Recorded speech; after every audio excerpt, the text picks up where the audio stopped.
ele passou sobre a Força Expedicionária Brasileira e sobre a participação do Brasil nesse conflito, que foi o maior que aconteceu no nosso planeta até então. Eu queria saber de vocês, onde é que houve o maior emprego de brasileiros na Segunda Guerra Mundial? Se alguém tem noção. Ou quantos brasileiros morreram por conta do esforço de guerra que aconteceu durante a Segunda Guerra Mundial? Pracinhas? Quantos? É pracinhas, você diz? Não, ao todo. Quantos brasileiros morreram por conta do esforço de guerra na Segunda Guerra Mundial? Douglas, me ajuda aí. 450. Vamos lá, pessoal. Isso aqui é o mapa do mundo, né? Cerca de 465 brasileiros morreram aqui, tá? Dos pracinhas, considerando acidentes e mortos em combate. Aqui no Oceano Atlântico, quantos foram? Quase 2.000, tá? Cerca de 1.900 brasileiros, mais do que na guerra, tá? Foram vítimas de torpedeamentos de submarinos alemães e italianos aqui no Oceano Atlântico. E, pasmem, que a grande maioria não sabe, aqui, e a maior parte deles nordestinos, tá? Aproximadamente, no mínimo, 23.000 brasileiros morreram aqui, no extremo oeste do Brasil, sendo que 60.000 brasileiros, a grande maioria nordestinos, daqui, soldados da borracha. Para que vocês entendam, no final do século XIX, o Brasil teve o ciclo da borracha. Esse ciclo da borracha do final do século XIX foi para alimentar a indústria automobilística americana, Ford, etc., que estava surgindo. O que aconteceu? Os ingleses, muito gente boa, infiltraram uma versão na época de um Jacques Cousteau, que levou mudas de seringueira do Brasil para a Malásia, que era possessão inglesa, e plantaram aqui. E, logicamente, como aqui não tinham as pragas da Amazônia, os seringais daqui começaram a dar muito mais dinheiro, o látex daqui ficou muito mais barato. Só que, na Segunda Guerra Mundial, o que aconteceu? Os japoneses ocuparam os seringais que eram dos ingleses. E os americanos e os ingleses não tinham capacidade de produzir borracha para alimentar a indústria bélica. Então eles tentaram ressuscitar os nossos seringais, segundo o ciclo da borracha do Brasil. Então o Brasil mobilizou 60.000 nordestinos daqui para lá, a maioria do Ceará, sendo que muitos do Rio Grande do Norte, ou da terra dos meus avós, Paraíba e Pernambuco, para cá. E o pessoal morreu de leishmaniose, de malária, de febre amarela. Então, o maior número de brasileiros que morreu, esquecidos, e só foram reconhecidos como soldado da borracha em 1988. Mais de 23.000 brasileiros, no mínimo 23.000. Quase ninguém sabe disso, ninguém fala disso. Então, é interessante, Fernando de Noronha era um porta-aviões no meio do Oceano Atlântico. Então, foi muito estratégica a participação do Brasil, e além disso, a maior base militar americana fora dos Estados Unidos era Natal. O pessoal não sabe disso. A maior base militar americana fora dos Estados Unidos era em Natal. Então, a participação do Brasil na Segunda Guerra Mundial, ela foi muito além do que apenas enviar para cá 25.000 brasileiros, que é um contingente expressivamente pequeno em relação ao volume do que foi a Segunda Guerra Mundial, mas nós éramos um país extremamente agrário na época e também um país que não estava se mexendo para participar do conflito, porque o Getúlio Vargas ele era germanófilo. Nós tivemos 35 navios indisponíveis, né? A maior parte deles afundados pelos submarinos, perdemos bastante gente, e foi só em agosto, quando teve um evento que acho que foram 3 navios afundados que levaram à morte de 600 pessoas, houve uma comoção nacional e obrigou praticamente Getúlio Vargas a declarar a guerra. E para que vocês entendam um pouco a dinâmica, quando os japoneses atacaram Pearl Harbor, em 17 de dezembro de 41, o Brasil, por conta da OEA, tinha um tratado ainda tem, né, um tratado interamericano de defesa, o Brasil rompeu relações com o eixo. Só que nossa marinha mercante, ela continuava abastecendo os Estados Unidos e o Reino Unido. Então os alemães e italianos passaram a torpedear os nossos navios, mas houve uma letargia muito grande, né, uma resistência passiva do Getúlio Vargas, que os nossos navios começaram a ser torpedeados em fevereiro. Ou seja, o ataque a Pearl Harbor em dezembro, em fevereiro os nossos navios começaram a ser torpedeados e só em agosto, depois de 35 navios afundados, é que o Brasil, declarou guerra ao eixo, e aí veio aquele deboche da cobra vai fumar, e eu estou aqui para que a gente não esqueça. Eu tenho o privilégio de ter na minha família 3 pessoas que participaram da Segunda Guerra Mundial. E são 3 irmãos. O meu avô direto, o irmão dele e o irmão caçula. Ou seja, para quem assistiu o Resgate do Soldado Ryan, o filme começa com o pessoal olhando as cartas ali e chega à conclusão: nós temos uma mulher aqui que está recebendo 3 cartas do falecimento de 3 filhos, né? E eu lembro da minha bisavó, porque ela tinha 3 filhos engajados no conflito. Então, o meu avô, quando o Brasil declarou guerra ao eixo, passaram a dizer que, pediram voluntários, né? E meu avô, ele era tenente de artilharia.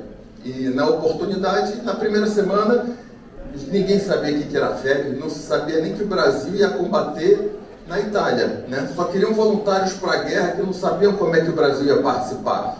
E meu avô foi lá e deu o nome dele, o meu nome, e faz o seguinte: bota o nome do meu irmão e bota o nome do meu concunhado, que era o Mário Fernandes, né?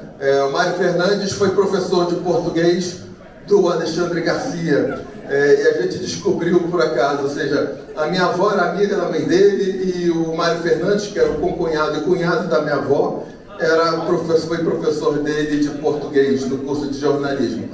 Então, o irmão caçula, ele era da Marinha. Então tinha uma família que tinha 2 irmãos que foram para a Itália no primeiro escalão, ali, se não me engano, setembro, outubro de 44, e o outro irmão ia no navio da Marinha de Guerra fazendo escolta dos pracinhas que estão indo para combater. Então a minha bisavó, ela, com certeza envelheceu, teve envelhecimento aí intensivo durante a Segunda Guerra Mundial, por conta dos 3 filhos que estiveram participando ali. E quis o destino...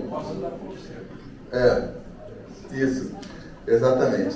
E quis o destino que depois, em 2010, a unidade que conquistou Monte Castelo em 45, 21 de fevereiro de 45, que foi a principal...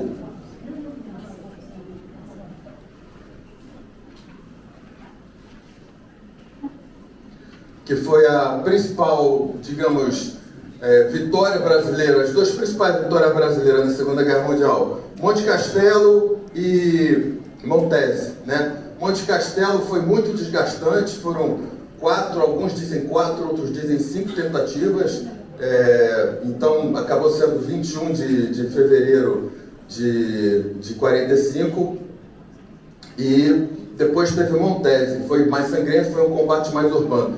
Mas quis o destino que, em 2010, o Regimento Sampaio, que foi a unidade que conquistou Monte Castelo, eu recebi a honra de comandar uma unidade expedicionária, o Regimento Sampaio. E, nessa circunstância, estava ocorrendo uma onda de ataques terroristas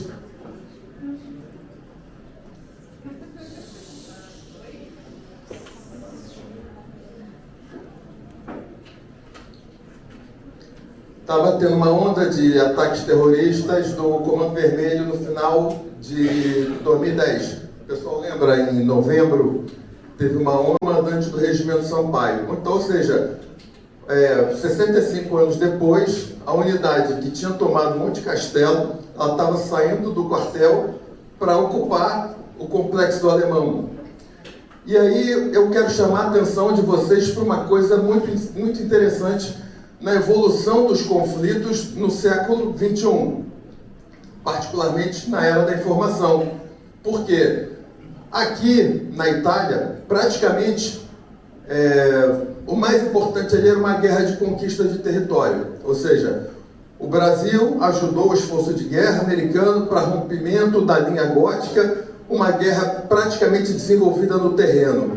Só que no século XXI, o que acontece é que não necessariamente uma vitória no terreno, uma vitória tática, ela se converte numa vitória no nível político. E o que está acontecendo com o Brasil é exatamente isso. O campo de batalha agora não é um campo de batalha só físico, ele é tridimensional. E a gente tem que aprender a combater em outras duas dimensões. Ou seja, existe a dimensão informacional e a gente tem também a dimensão jurídica. O que está acontecendo hoje é uma hábil combinação da guerra jurídica, muitos chamam de lawfare, e da guerra informacional. E por conta da fabricação de narrativas, tem um grupo que no Brasil se apoderou, né, de um dos principais baluartes da democracia, que é justamente o voto. Então, um grupo meio que se apoderou desse sistema político-eleitoral. Você não consegue fazer, digamos, uma avaliação do sistema, né? E as pessoas começam a questionar a transparência, a legitimidade, e você não tem para quem recorrer, porque eles simplesmente se apoderaram de tudo isso. E isso fica muito complicado. E a legitimidade do Estado, ela passa a ser questionada em vários aspectos. Quando a gente tem ainda um dos outros baluartes da democracia, que é a nossa capacidade de emitir opinião, de se expressar livremente, passa a ser comprometida também, porque grupos de comunicação passam a deter o monopólio da verdade. Então, na verdade, a gente vê o seguinte: nós somos aqui uma resistência, porque se você mora na Europa, é muito difícil conseguir explicar para uma pessoa que mora aqui, um europeu, para começar que já tem a barreira do idioma, né?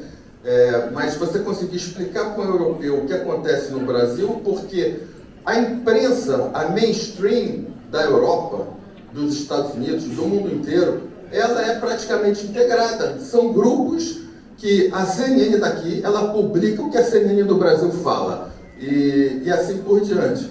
Então, as pessoas normalmente se acham extremamente informadas porque assistem à televisão. Só que o que o sujeito aqui assiste é a mesma coisa que a Globo passa no Brasil, que a UOL, que a CNN.